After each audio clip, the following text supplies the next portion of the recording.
Hello दोस्तों, कैसे आप सब। आई होप कि आप सब अच्छे होंगे। आज हम देखने का प्रयास करेंगे अक्षांश रेखा किसे कहते हैं और देशांतर रेखा किसे कहते हैं। अक्षांश रेखा और देशांतर रेखा जानने से हमें क्या फ़ायदा है। आखिर यह पृथ्वी पर वास्तविक रूप में खींची गई रेखा है या फिर काल्पनिक रूप से भूगोल वेदाओं ने इस रेखा को खींचा है। इसके बारे में हम लोग जानने का प्रयास करेंगे। तो देखते हैं कि अक्षांश रेखा क्या है, देशांतर रेखा क्या है। पहली बात कि पृथ्वी को दो बराबर भागों में उत्तर और दक्षिण की ओर बांटने वाली रेखा को हम विषुवत रेखा कहते हैं। पृथ्वी को दो बराबर भागों में बांटने वाली रेखा को हम क्या कहते हैं, विषुवत रेखा कहते हैं। ठीक है दोस्तों, विषुवत रेखा समझ में आया।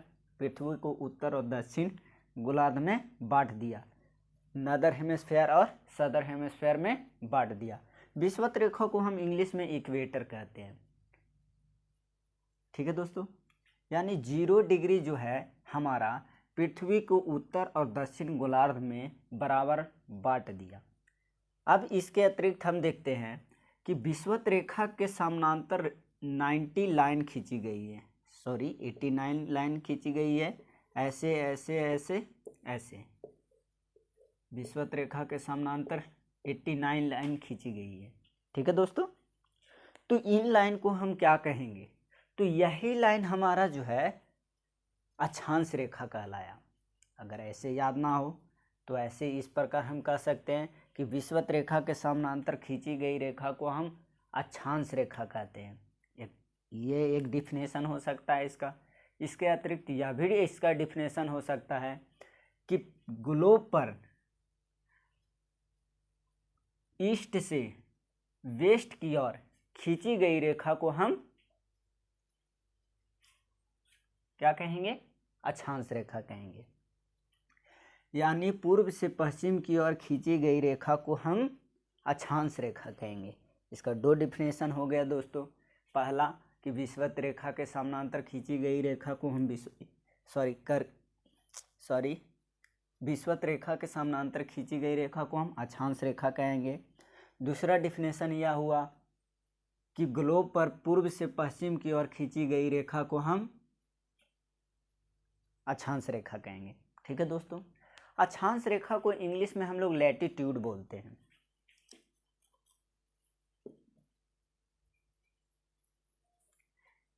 अक्षांश रेखा को हम इंग्लिश में लैटिट्यूड कहते हैं। ठीक है दोस्तों, अब लैटिट्यूड से अगर हमको याद रहता है कि अक्षांश रेखा का अंग्रेजी अनुवाद लैटिट्यूड है, तो हम देखते हैं कि ये जो लाइन खींचा गया है यह लेटा हुआ है। आपको भी दिख रहा होगा, जाहिर सी बात है कि ये लाइन जो है, आप कभी देखे होंगे गौतम बुद्ध को कि हमेशा सोए हुए रहते हैं, लेटे हुए रहते हैं। यानी आप इस सेंस में भी याद कर सकते हैं कि गौतम बुद्ध की तरह भी हमारा अक्षांश रेखा है। गौतम बुद्ध की तरह भी हमारा अक्षांश रेखा है जो हमेशा से पड़ा हुआ रहता है। यानी पड़ी हुई रेखा, लेटी हुई रेखा को हम लैटिट्यूड कहेंगे, अक्षांश रेखा कहेंगे। आई होप कि आप लोग अक्षांश रेखा के डिफिनेशन जान गए होंगे, अच्छे से समझ गए होंगे। ठीक है दोस्तों, अब हम देखते हैं कि अक्षांश रेखा यहाँ पे 0 डिग्री है, यहाँ पे 90 डिग्री। आखिर ये 90 डिग्री और 0 डिग्री का कॉन्सेप्ट क्या है। यहाँ हमने लिखा 23.5 डिग्री नॉर्थ, यहाँ पे 23.5 डिग्री साउथ लिखा। इसका तात्पर्य क्या है, सीधी सी बात है दोस्तों कि यह है 0 डिग्री,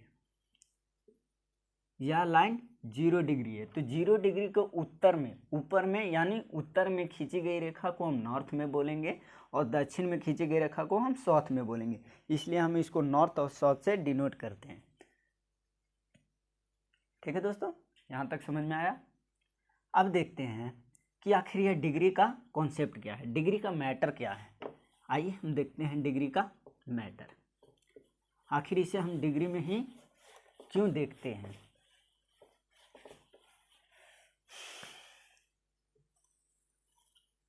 तो ये हमारा ग्लोब हो गया दोस्तों। हमने बोला कि 0 डिग्री जो पृथ्वी के दो बराबर भागों में बांट देता है। आखिर ये 0 डिग्री ही क्यों हुआ। ठीक है दोस्तों, इसका भी हम जवाब देंगे। पृथ्वी का एक केंद्र होता है, मान लीजिए यह एक केंद्र है, ठीक है। तो इस केंद्र से जितना डिग्री का एंगल दोनों तरफ मिलाएंगे, ठीक है दोस्तों, यह जो है 1 डिग्री का एंगल मान लेंगे हम लोग बनता है, यहाँ भी 1 डिग्री का एंगल बनता है, ठीक है दोस्तों। तो ये जो बिंदु हुआ यहाँ पे, यह जो बिंदु हुआ यहाँ पे, इसको हम अक्षांश बिंदु कहते हैं। समझ में आया? यह दोनों बिंदुओं को हम क्या कहेंगे? अक्षांश बिंदु कहेंगे। और यही दोनों अक्षांश बिंदुओं को मिलाने वाली रेखा को हम अक्षांश रेखा कहते हैं। अब यह इसका तीसरा डेफिनेशन हुआ दोस्तों। समझ में आया आप सबको?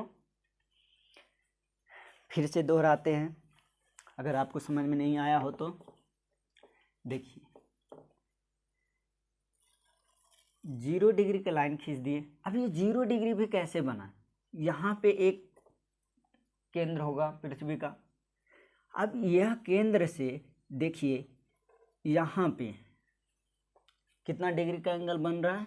180 डिग्री का एंगल बन रहा है, ठीक है दोस्तों।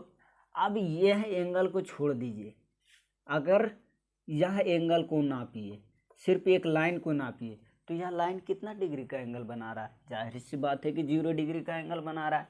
और यही बिंदु से एक इधर लाइन खींचिए तो ये भी 0 डिग्री का एंगल बना रहा है। तो यही दोनों, एक बिंदु यह हो गया, एक बिंदु यह हो गया 0 डिग्री का, और यही दो 0 डिग्री के लाइन को खींच देते तो हम इस 0 डिग्री को हम विषुवत रेखा कहते हैं। समझ में आया दोस्तों? चलिए अब देखते हैं, समझ में आ गया होगा आप लोगों को। अब यहाँ से मान लिया जाए कि यह 1 डिग्री है, यहाँ से एक बिंदु 1 डिग्री पर है, ठीक है दोस्तों, और फिर यहाँ से भी 1 डिग्री पर यह लाइन है। अब ये दोनों बिंदु क्या कहलाएं? अक्षांश बिंदु कहलाएं। क्या कहलाएं? अक्षांश बिंदु। अक्षांश बिंदु कहलाएं, यानी दो अक्षांश बिंदुओं को मिलाने वाली रेखा को हम अक्षांश रेखा कह देंगे। समझ में आया दोस्तों? कैसे हुआ? अब देखिए, मान लिए कि यहाँ से 1 डिग्री बनाया तो यहाँ से 2 degree, 3 degree, 4 degree, 5 degree, 6 degree, यहाँ से 89 डिग्री, और अंततः यहाँ पे 90 डिग्री का एंगल बना देगा, और यहाँ भी एक 90 डिग्री का एंगल बना देगा दोस्तों, ठीक है। तो 90 डिग्री का जो एंगल बनाएगा दोस्तों, एक बिंदु यहाँ और एक बिंदु यहाँ, तो 90 डिग्री, क्या आप कह सकते हैं कि एक बिंदु से किसी रेखा को हम खींच सकते हैं? नहीं खींच सकते। रेखा खींचने के लिए कम पर 2 बिंदु होना आवश्यक है, और 2 बिंदु के बाद जितना भी बिंदु आ जाए, यानी एक बिंदु से एक भी रेखा नहीं खींचा जा सकता है। एक बिंदु से रेखा नहीं खींचा जा सकता है। रेखा खींचने के लिए 2 बिंदु का आवश्यक होना जरूरी है। अब देखिए यह एक रेखा बन गया, लेकिन इससे नहीं बनता है। यानी हम कह सकते हैं कि जो 90 डिग्री है, 90 डिग्री सिर्फ एक अक्षांश बिंदु है, अक्षांश रेखा नहीं है। समझ में आया दोस्तों? 90 डिग्री जो है एक अक्षांश बिंदु है, अक्षांश रेखा नहीं है। तो हम यहाँ से कह सकते हैं कि यह जो है 89 तक तो गया होगा। एक बिंदु यहाँ है 89 डिग्री का, और एक बिंदु यहाँ है 89 डिग्री का, और ये दोनों बिंदु मिल गया। यानी जो है 89 लाइन तो खिंचाएगा कहाँ? नॉर्थ में। 89 कहाँ खिंचाएगा? नॉर्थ में। और 89 कहाँ खिंचाएगा? साउथ में। समझ में आया दोस्तों? 89 लाइन कहाँ खिंचाएगा? नॉर्थ में। और 89 लाइन कहाँ खिंचाएगा? साउथ में खिंचाएगा। अब देखिए, अब यहाँ से आपसे क्वेश्चन पूछेगा कि बताइए कि कुल अक्षांशों की संख्या कितनी है?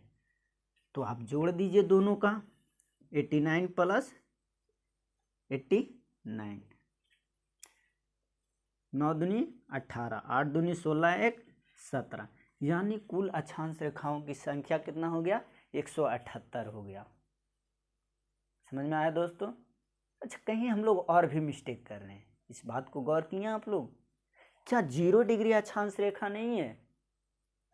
क्या 0 डिग्री अक्षांश रेखा नहीं है? एक डिफिनेशन में तो हमने ये भी कहा कि ग्लोब पर पूर्व से पश्चिम की ओर खींची गई रेखा को हम अक्षांश रेखा कहते हैं, तो क्या 0 डिग्री पूर्व से पश्चिम की ओर खींची गई रेखा नहीं है? इसलिए हम 89 में एक और जोड़ेंगे। अभी यह बन गया 179, यानी 179 हमारा अक्षांशों की संख्या है। समझ में आया दोस्तों? आई होप कि आप लोग अच्छे से समझ गए हों अक्षांश रेखा के बारे में। अब देखिए, अक्षांश रेखा की बातें अभी खत्म नहीं हुई है। पहले हम लोग अक्षांश रेखा को पूरी तरह से देख लेते हैं, उसके बाद देशांतर रेखा को देखने का हम लोग प्रयास करेंगे। ठीक है दोस्तों, चलिए देखिए, पृथ्वी पर 0 डिग्री हम लाइन खींच दिए। ठीक है, 23.5 डिग्री एक लाइन यहाँ आ सकता है, 23.5 डिग्री का लाइन एक यहाँ आ सकता है। ये साउथ हो गया, ये नॉर्थ हो गया। ठीक है दोस्तों, हमने जैसे बताया कि एक बिंदु यहाँ से यहाँ तक का ये कोण 23.5 डिग्री का बना रहा होगा, यह भी कोण कितना डिग्री का बना रहा होगा? 23.5 डिग्री का बना रहा होगा। तो आपस में दोनों मिल गया तो वह 23.5 डिग्री का कोण बनाया, यानी 23.5 डिग्री अक्षांश रेखा हो गया। समझ में आया दोस्तों? डिग्री के अनुसार ही उस रेखा को हम नाम देते हैं। जैसे 0 डिग्री अक्षांश रेखा, 2 डिग्री अक्षांश रेखा, 90 डिग्री अक्षांश, 89 डिग्री अक्षांश रेखा, उसी प्रकार 23.5 डिग्री अक्षांश रेखा हो गया। तो दोस्तों यहाँ 23.5 डिग्री अक्षांश रेखा का महत्व क्या है? क्यों नहीं हम 24 डिग्री ले लिए, क्यों ना हम 25 डिग्री लिए? ये भी बात उठता है। तो दोस्तों 23.5 डिग्री अक्षांश रेखा नॉर्थ और साउथ का हम कॉन्सेप्ट आगे बताएंगे, लेकिन अभी यहाँ पे समझिए, इसको कर्क रेखा कहते हैं। आप लोगों ने कभी ना कभी पढ़ा होगा कर्क रेखा के बारे में, जो हमारा 6th क्लास का बुक में दिया हुआ है। तो कर्क रेखा हम लोग कहते हैं 23.5 डिग्री नॉर्थ को, 23.5 डिग्री साउथ को हम लोग मकर रेखा कहते हैं। 23.5 डिग्री साउथ को हम लोग क्या कहते हैं? मकर रेखा कहते हैं। आखिर यह कर्क रेखा और मकर रेखा होता क्या है? तो दोस्तों हम लोग देखने का प्रयास करते हैं कि कर्क रेखा और मकर रेखा होता क्या है। इस डायग्राम को हम और किसी रूप में देख सकते हैं, जैसे में आपको दिख रहा होगा। तो हम ऐसे देखिए दोस्तों, हमेशा बात याद रखिएगा, पृथ्वी जो है सूर्य का चक्कर लगाता है, लेकिन हम यहाँ उस डायग्राम को मॉडिफाई करके सूर्य को पृथ्वी का चक्कर लगवाएंगे। यहाँ से आप लोग परेशान मत होइएगा, आपको पूरा कॉन्सेप्ट समझ में आएगा, इसकी गारंटी मेरी है। देखिए, सूर्य को हम घुमाते हैं पृथ्वी के चारों ओर, तो एक बार देखते हैं, सूर्य जो है ऐसा स्थिति आ जाता है सूर्य का, जिसका लाइट जो है मकर रेखा पर डायरेक्ट पड़ना प्रारंभ हो जाता है। एक समय ऐसा आता है कि सूर्य जो है, सूर्य की किरण मकर रेखा पर डायरेक्ट चमकता है, फोकस डालता है एकदम से। यहाँ सूर्य है, यहाँ एक पृथ्वी है और नीचे है मकर रेखा, तो सूर्य यहाँ रहेगा और यहाँ पे डायरेक्ट मकर रेखा पर क्या देगा? लाइट डायरेक्ट देगा। समझ में आ रहा है दोस्तों? आप लोग थोड़ा इमेजिन कीजिएगा कि सूर्य जो है, सूर्य पृथ्वी के मकर रेखा पर अपना प्रकाश डायरेक्ट डाल रहा है। तो आप मुझे ये बताइए कि जहाँ पे प्रकाश ज़्यादा रहेगा तो वहाँ पे गर्मी रहेगा कि ठंडा रहेगा? जाहिर सी बात है कि वहाँ पे ठंडा रहेगा। गलत, वहाँ पे ठंडा नहीं, गर्मी रहेगा। क्यों गर्मी रहेगा? सनलाइट यदि अधिक रहेगा, सनलाइट एकदम डायरेक्ट पड़ेगा, तो आप हमें बताइए कि वहाँ गर्मी रहेगा कि ठंडा रहेगा? आपके पास खुद का दिमाग है, आप सोचिए, तो आपको पता चलेगा कि यहाँ पे क्या रहेगा? गर्मी रहेगा। समझ में आया दोस्तों? तो देखते हैं कि सूर्य जो है किस समय मकर रेखा पर डायरेक्ट चमकता है। इसको डायरेक्ट चमकना को हम लोग ज्योग्राफिकल भाषा में लंबवत बोलते हैं। समझ में आया दोस्तों? यानी सूर्य की किरण मकर रेखा पर लंबवत कब पड़ती है? तो 22 दिसंबर को पड़ती है। ठीक है दोस्तों, सूर्य जो है मकर रेखा पर लंबवत कब पड़ती है? 22 दिसंबर को पड़ती है।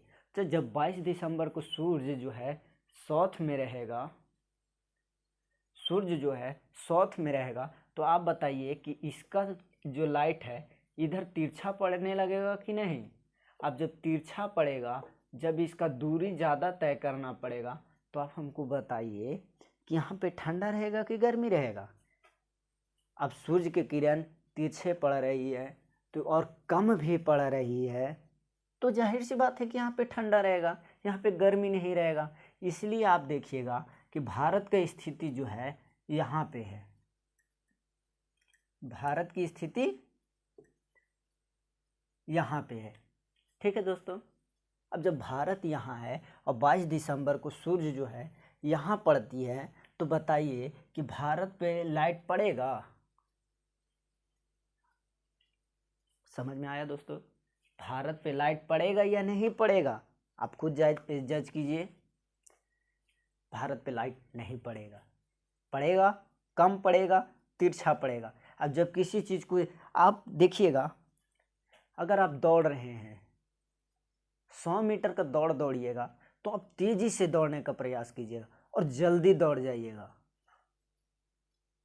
लेकिन अगर आपको 1600 मीटर दौड़ना रहेगा, 1600 मीटर दौड़ने के लिए आपको धीरे धीरे दौड़ना पड़ेगा और आप देर से पहुंचिएगा, यानी दौड़ लंबा है। इसी प्रकार सूर्य को बोल रहे हैं हम कि सूर्य का जो दूरी है यहाँ पर का, यहाँ पे लंबा दूरी है, यहाँ तक पहुँचने में इसको काफ़ी टाइम लग जाता है। समझ में आया दोस्तों? और जब काफ़ी टाइम लगता है तो काफ़ी टाइम लगने के दौरान इसका एनर्जी और लाइट धीरे धीरे कमना प्रारंभ कर देता है। जैसे आप खुद दौड़ करके देखिए ना, 1600 मीटर दौड़ते दौड़ते अंतिम छोर तक पहुँचते पहुँचते आप थक जाते हैं, आपकी स्थिति एकदम बुरा हो जाता है। जैसे तैसे आप 1600 मीटर दौड़ते हैं। समझ में आया? तो वही हो रहा है, इसका तिरछा किरण यहाँ पे पड़ रहा है। जब यहाँ पे तिरछा किरण पड़ेगा तो यहाँ पे ज़्यादा गर्मी नहीं। अब ज़्यादा गर्मी नहीं का तात्पर्य है कि यहाँ पे ठंडा रहेगा। तो आप देखिएगा, हमारा अभी दिसंबर पार हुआ है, दिसंबर में आप देखे होंगे कड़ाके की ठंड हमारे यहाँ पड़ती है। समझ में आया दोस्तों? दिसंबर में आप कड़ाके की ठंड हमें देखने को मिलता है। क्यों? क्योंकि हमारा जो सूर्य है दक्षिण में रहता है, साउथ में रहता है। कहाँ पर रहता है? 22 दिसंबर को मकर रेखा पर। तो इसका किरण तिरछा पड़ता है, जिस कारण हम लोग के यहाँ ठंडा रहता है और इस लोग के यहाँ ये इधर जितना भी देश होगा इस क्षेत्र में, सब में गर्मी का एहसास रहेगा। समझ में आया दोस्तों? आई होप कि आप अच्छे से समझ गए होंगे। अच्छा, एक और बात है, यहाँ से क्वेश्चन पूछता है कि आप बताइए कि नॉर्थ में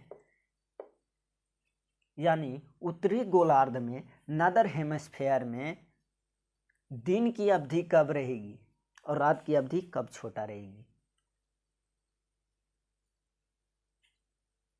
आपको जवाब पता होगा तो कमेंट कीजिएगा। आप देखिए, जो सन है 22 दिसंबर को यहाँ पे चमकती है मकर रेखा पे। तो आप बताइए कि जब यहाँ पे जल्दी से उग जाता है, जब यहीं पे नज़दीक आ गया है, चमक रहा है ज़्यादा यहाँ पे, तो ज़्यादा चमकेगा ना, तो वो ज़्यादा देर तक रहेगा। ज़्यादा चमकेगा तो ज़्यादा देर तक टिकेगा। यानी सूर्य जो है जल्दी से यहाँ पे उग जाता है और लेट से यहाँ पे डूबता है। तो इसका यही मतलब है कि जल्दी से उग जा रहा है तो जल्दी दिन हो जा रहा है, और लेट से डूब रहा है तो रात लेट से हो रहा है। यानी दिन की अवधि क्या हो गई है? बढ़ गई है। दिन की अवधि क्या हो गई है? बढ़ गई है। समझ में आया दोस्तों? तो जब दिन की अवधि बढ़ेगी तो एक दिन कितना घंटे का होता है? 24 घंटा का होता है। तो जब दिन बढ़ जाएगा तो का टाइम पीरियड बढ़ जाएगा, तो एक दिन 24 घंटा का ना होकर के 36 घंटा का हो जाएगा? नहीं, 24 घंटा का ही रहेगा। लेकिन 24 घंटा का रहने के दौरान दिन की अवधि जब बढ़ेगी तो रात को ऊँची होगा, रात की अवधि छोटा हो जाएगा। इसीलिए कहते हैं, इसलिए यहाँ से क्वेश्चन पूछता है कि 22 दिसंबर को जो है सूर्य जो है मकर रेखा के समानांतर चमकती है और इसी दिन दक्षिण गोलार्ध में सबसे बड़ा दिन और सबसे छोटी रात होती है। समझ में आया दोस्तों? 5 दिसंबर को मकर रेखा पर जितने भी देश स्थित होंगे उनमें दिन की अवधि सबसे ज़्यादा होगी और रात की अवधि सबसे छोटी होगी। इसके अपोजिट चलते हैं हम लोग। एक तो दूरी तय करना पड़ रहा है, समय ज़्यादा ले रहा है ये यहाँ तक पहुँचने में।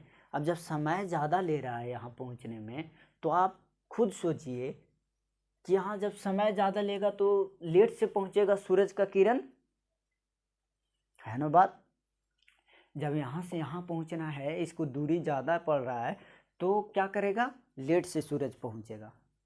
अब जब लेट से सूरज पहुँचेगा तो इसका मतलब है कि दिन जो है